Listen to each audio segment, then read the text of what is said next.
The fresh scent of buttered popcorn, dozens of footsteps, clinking change, and the echoes of classic 8-bit music.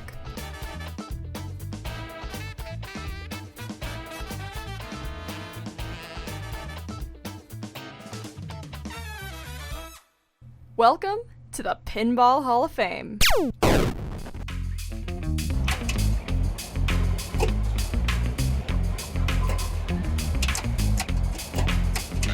Originally opened in 2006, this incredible museum is like no other.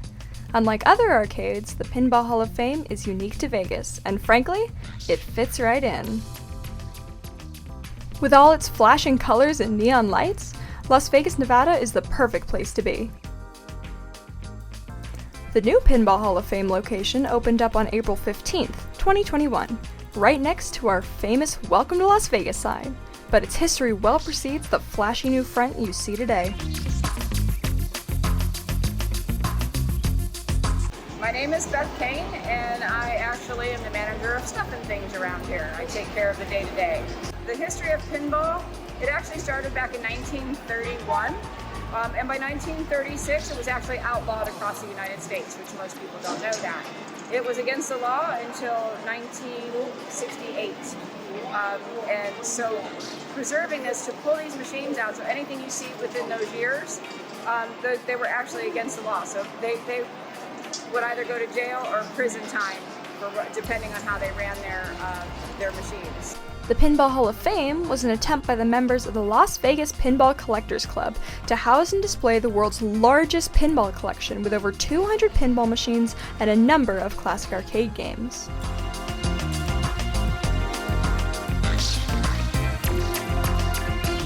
From Pac-Man to Galaxiar, the Pinball Hall of Fame has something for everyone.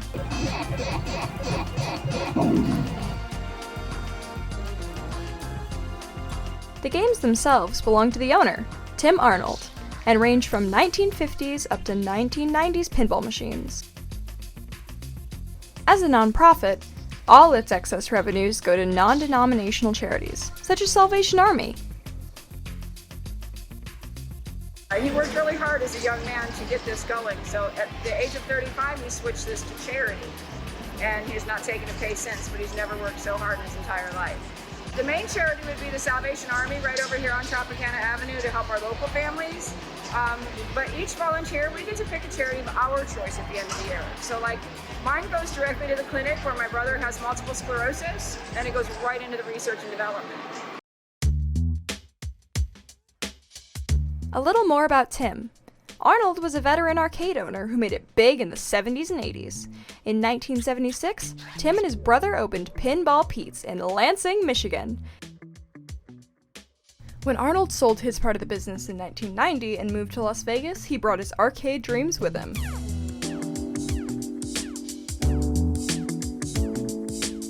The Pinball Hall of Fame isn't just all fun and games, though.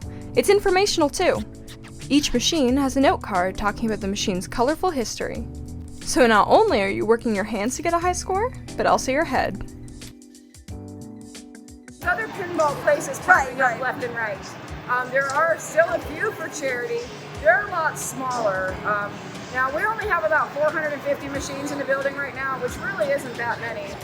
We have room for 700, so over the years you'll see this place grow and grow.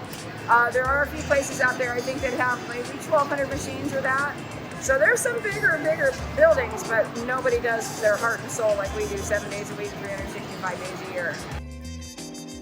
The Pinball Hall of Fame is a place like no other. It's run by a group of dedicated individuals working to keep the spirit of early gaming alive, and it's only located here in Las Vegas, Nevada. It really is another reason why our historic state is a world apart.